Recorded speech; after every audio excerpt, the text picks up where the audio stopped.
అక్క చెప్పండి, BRS party ఆధ్వర్యంలో పెద్ద ఎత్తున బతుకమ్మ సంబరాలు చేస్తూ ఉన్నారు, ఎట్లా అనిపిస్తుంది? చాలా సంతోషంగా ఉంది. ముందుగా తెలంగాణ ఆడబిడ్డలందరికీ బతుకమ్మ శుభాకాంక్షలు.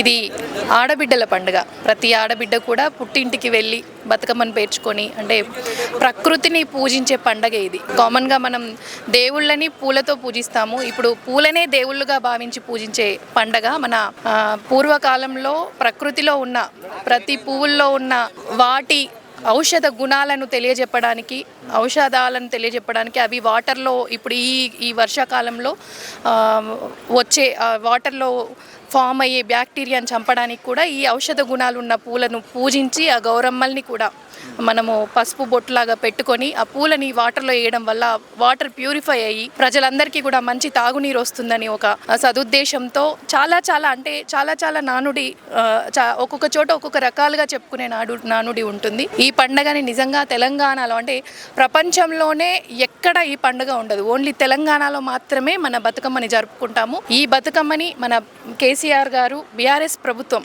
ఎప్పుడైతే మనకు తెలంగాణ కావాలని కొట్లాడుతున్నామో బతుకమ్మని ముందు పెట్టి ఏ ఉద్యమం జరిగినా, ఎక్కడ జరిగినా, ఏ రైలు రోకో జరిగినా, ఏ రాస్తా రోకో జరిగినా ఫస్ట్ బతుకమ్మని, బోనాలని, మన ట్రెడిషన్ని ముందుకు ఎత్తుకొని అక్కడ పెట్టుకొని ఆ ఉద్యమ పందాన్ని ముందుకు నడపడం జరిగింది. ప్రపంచానికి, అంటే ఎక్కడా లేని ఈ పండుగని కూడా ఎక్కడెక్కడో ఉన్న ప్రపంచ దేశాలలో, అమెరికాలో, న్యూజిలాండ్లో, దుబాయ్లో, ఎవ్రీవేర్ ఎక్కడ చూసినా ఇప్పుడు ఈ బతుకమ్మను ఆడుకునే సంస్కృతి మొదలైంది. చాలా గర్వపడుతున్నాం తెలంగాణ ఆడబిడ్డలుగా. మేము ఈ బతుకమ్మని ఇంత ఘనంగా జరుపుకోవడం మేము బీఆర్ఎస్ పార్టీ ఆధ్వర్యంలో మీరు చూస్తూనే ఉన్నారు. అంగరంగ వైభవంగా మేము ఇక్కడ జరుపుకుంటున్నాం. ఎందుకంటే ఇప్పుడు బీఆర్ఎస్ ప్రభుత్వం గత 10 సంవత్సరాలు కూడా ఎంతో ఘనంగా బతుకమ్మ సంబరాలను నిర్వహించింది. కానీ ఇప్పుడు వచ్చిన ఈ రేవంత్ సర్కారు ఎక్కడ కూడా ఆడబిడ్డలకి ఒక లైటింగ్ చేసి ఇప్పుడు ఇలా చేసుకొని ఇంత వైభవంగా జరుపుకున్న మేము ఇప్పుడు విలేజ్లకు వెళ్ళి చూస్తే లైటింగ్ లేదు, చెరువుల దగ్గర క్లీనింగ్ లేదు, అంటే తీసుకెళ్ళి బతుకమ్మలు వేయడానికి నీట్గా చేసేవాళ్ళు, అంటే వాళ్ళు దిగి వాళ్ళే సాగనంపడానికి అంతా చేసేవాళ్ళు. ఎలాంటి ఇవి జరపట్లేదు ఇప్పుడున్న ఈ ప్రభుత్వం.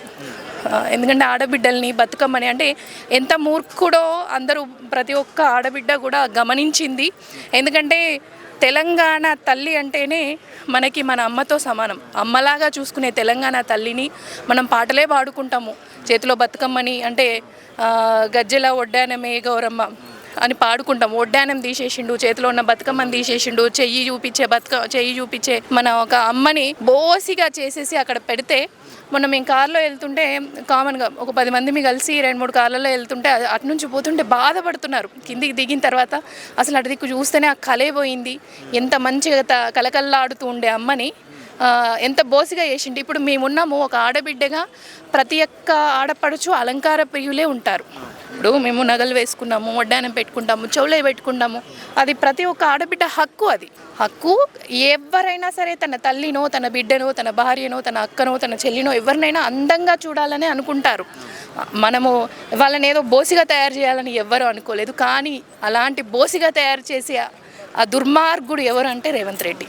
ఎందుకంటే గతంలో కేసీఆర్ గారి హయాంలో బతుకమ్మ పండుగ రాగానే బతుకమ్మ చీరలు అనేది ఇచ్చేవారు కదమ్మా. మరి ఈ సంవత్సరం ఎట్లా ఉంది? మరి రేవంత్ గారి సర్కార్లో 2 చీరలు అంటా ఉన్నారు, మరి దీనికి ఏం చెప్తారు? 2 చీరలు ఇవ్వడం కాదు కదా, పోయిన సంవత్సరం జరుపుకున్నాం బతుకమ్మ.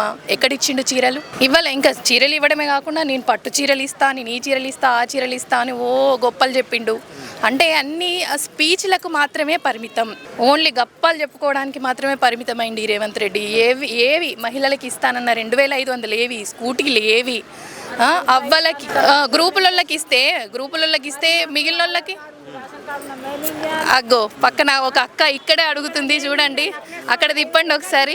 పక్కన ఒక అక్క, ఇక్కడ రా మాట్లాడు. ఇక్కడ లీడర్ ఉన్న వాళ్ళకు ఇస్తారంట, గ్రూప్ లో ఉన్నారు.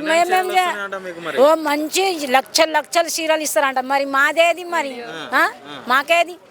మరి మాకు ఆధార్ కార్డు ఉంది, రేషన్ కార్డు ఉంది, మరి మా చీర లేవు. అదే రేషన్ కార్డు ఉన్న వాళ్ళకి 800 రూపాయల చీరలు ఇస్తున్నారంట, 2 చీరలు ఇస్తున్నారంట రేవంత్ రెడ్డి. చీరలు ఇస్తున్నారంట. మాకు ఒక్క చీర కూడా గతి లేదు. ఆడు వచ్చి ఏం చేస్తున్నాడు? ఏం చేయలేడు. పిల్లలకు కాలేజీ పైసలు ఇస్తలేడు, పిల్లలు మంచిగా చదివిపిస్తలేడు. ఖాళీ పిరి బస్సులు పెడితే అయిపోతా నువ్వు? ఏం చేస్తున్నావు? మాకు ఏం చేసినాడు? పిరి బస్సులు ఎవరు పెట్టన్నారు? పిరి బస్సులు పెట్టే నాకు యాక్సిడెంట్ అయింది, నాకు ఎవరు పట్టించుకుంటలేదు. నక్లెస్ రోడ్ మీదనే నేను డ్యూటీ చేస్తా. మరి నాకు రూపాయి పెడతలేరు మాకు. మేము కష్టం చేస్తున్నాం, ఇంకో పొద్దున వచ్చినా గీక్తూనే ఉన్నాం ఇంట్లో. ఈ మహిళా మూర్తులకు అందరు మంచిగా చేస్తున్నాడు, జీరో వడ్డీ రుణాలు ఇస్తున్నాడు. ఎవరు పెట్టన్నారు? పెట్టి చంపుతున్నాడు. మాకు ఏం పెట్టినాడు అని పెట్టమన్నమ్మా. ఇంతకుముందు మేము పోలేదా బస్ పాస్ పెట్టుకొని పోయినప్పుడు? అప్పుడు ఫ్రీగా ఉంది, అప్పుడు మంచిగా ఉంది. ఇప్పుడు ఎక్కువ అయినారు, జనాలు చేస్తున్నారు. అది చేయబట్టి ఎంత మస్తు ఆగం చేస్తున్నాడు. కాంగ్రెస్ మహిళా లీడర్లు మాట్లాడుతూ గతంలో కేసీఆర్ గారు ఇచ్చిన చీరలు మసిగుడ్డలకే పనిచేసినాయి అని చెప్పి మాట్లాడుతూ ఉన్నారు. దీనికి ఏం చెప్తారు? మీరు ఇప్పుడు వాయిస్ తీసుకుంటున్నారు, యాజ్ ఏ ప్రెస్గా మీరు వచ్చి వాయిస్ తీసుకుంటే ఈ అక్క మనం పిలిచినామా? పిలవలే. అట్లా వెళ్తూ ఉంటే ఆగి చూసి ఆమె కోపం వచ్చి ఆమెకు ఏం చేసిండు, మాకేమి ఇచ్చిండు అని వచ్చి మాట్లాడింది. ఇప్పుడు మనమైతే చెప్పమని చెప్పించింది కాదు కదా. ఇప్పుడు ఈ అక్క కట్టుకోలే, కేసీఆర్ గారు ఇచ్చిన చీర కట్టుకున్నావు కదా, మరి ఇప్పుడు నువ్వు ఆ చీర కూడా ఇచ్చే గతి లేదు కదా. ఇయ్యడంట, ఓన్లీ గ్రూపులకి ఇస్తా అంటే మిగిలిన వాళ్ళందరూ ఆడబిడ్డలు కాదా? వాళ్ళకి బతుకమ్మ లేదా? వాళ్ళు పండుగ జరుపుకోవద్దా? ఇప్పుడు ఏదైతే ఎవరి గొయ్యి వాళ్ళే తవ్వుకుంటారు అన్నట్టు తవ్వుకుంటున్నాడు అంతే. ఇప్పుడు ఆడబిడ్డలందరూ చూసి సమానంగా చూసి అందరికీ ఇవ్వాలి. లేకపోతే నాకు చేత కాదని చెంపలేసుకో. నువ్వు ఏదైతే ప్రెస్ ముందుకు వచ్చి కేసీఆర్ గారిని మాత్రమే తిట్టడానికి మాట్లాడతావో ఆ ప్రెస్ ముందుకే వచ్చి ఆడబిడ్డలందరికీ క్షమాపణ చెప్పి లెంపలేసుకో, అప్పుడు క్షమిస్తారు. ఏమంటావు అక్క?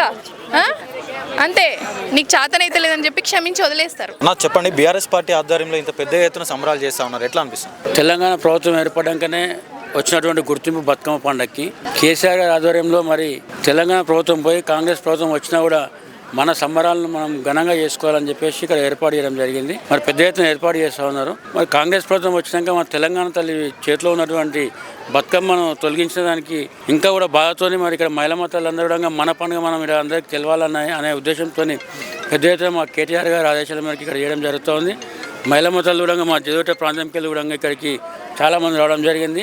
ఇక్కడ జోగిట ప్రాంతంకి వెళ్ళి కుత్బుల్లాపూర్ నుంచి మా వివేక్ గారి తరఫున కానీ మా తరఫున కానీ ఇక్కడ అందరూ కూడా మహిళా మతాలు ఇక్కడ పాల్గొంటూ ఉన్నాం. మేము కూడా మా దగ్గర జయదుర్గుట్ట ప్రాంతంలో మరి తెలంగాణ అంటేనే తెలంగాణ అడ్డలాంటిది మాది. అక్కడ బతుకమ్మ సంబరాలు బాగా చేస్తారు. ఎందుకంటే వరంగల్, జనగాము మా తెలంగాణకి వెళ్ళి వలస వచ్చినటువంటి మా ప్రాంతం అది. బతుకమ్మ పండుగ అంటే వాళ్ళు బాగా ఘనంగా చేస్తారు.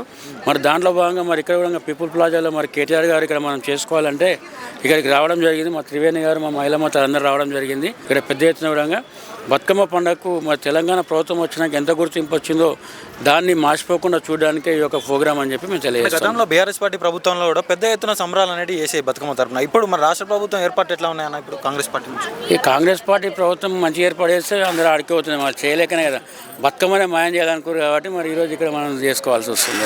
ఇప్పుడు మనతో పాటు కొంత మహిళా మూర్తులను వారితో మాట్లాడే ప్రయత్నం చేద్దాం. అక్క నమస్తే. అక్క నమస్తే అండి.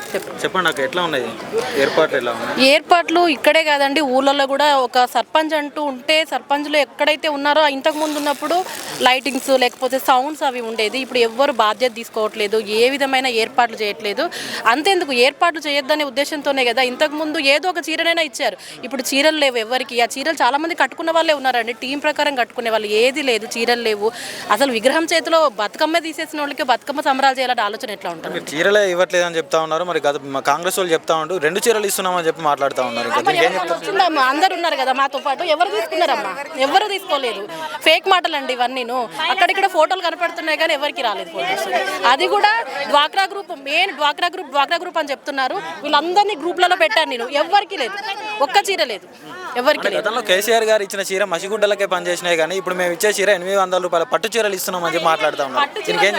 అవి ఇచ్చుంటే మేము కట్టుకొని వచ్చేవాళ్ళం అండి ఇక్కడికి, కానీ లేవు కదా. అందరం మేమే కొనుక్కున్న చీరలే కట్టుకొని వచ్చాం కదా. చీరలేమి ఇవ్వలేదండి, ఇస్తామని చెప్పేసి అన్నారు కానీ ఇంతవరకు అయితే ఎవరికి చీరలు అందలేదు. మీరు చెప్పండి అమ్మా, వచ్చినాయా చీరలు? రాలేదన్న, అసలు వస్తే మేము ఎందుకు మాట్లాడతాం? ఒక 10 సంవత్సరాల నుంచి ఉన్నాం మేము. రేషన్ కార్డు ఒక చీర, అదే 10 చీరలు ఇచ్చారు. మీకు తెలియదా? ఇది 10 చీరలు ఇచ్చారు కాంగ్రెస్. అంతే, నవరాత్రులు చెప్పారు కదా. నవరాత్రులు అంటే ఆ 9 రోజులు మరో రోజు చీర కట్టుకోమని చీర కట్టడానికి 10 చీరలు ఇచ్చారు. మీకు తెలుసు కదా, మీకు తెలుసు కాబట్టి చెప్తున్నాం. మరి గతంలో కేసీఆర్ గారు ఉన్నప్పుడు చూసారు సంబరాలు ఏ విధంగా ఉండేది. రేవంత్ రెడ్డి వచ్చినాక ఎట్లున్నాయి మరి? ఎట్లున్నాయి చూస్తూనే ఉన్నాం పేరుకే. ఏది మరి వెయ్యి చీరలు 2 చీరలు ఇస్తామంటారు, ఏది లేదు, ఏది ఇయ్యలే. గతంలో కేసీఆర్ ఇచ్చిన చీరలు ఎవరు కట్టుకోలేదు. ఎందుకు కట్టుకోలే? కట్టుకునేటోళ్ళం కట్టుకున్నాం కదా, కట్టుకునేటోళ్ళం కట్టుకున్నాం. కేసీఆర్ చీరలే కాదు, కేసీఆర్ చేసిన అన్ని వస్తువులు నడిచినాయి మాకు. చీర ఒక్కటే కాదు.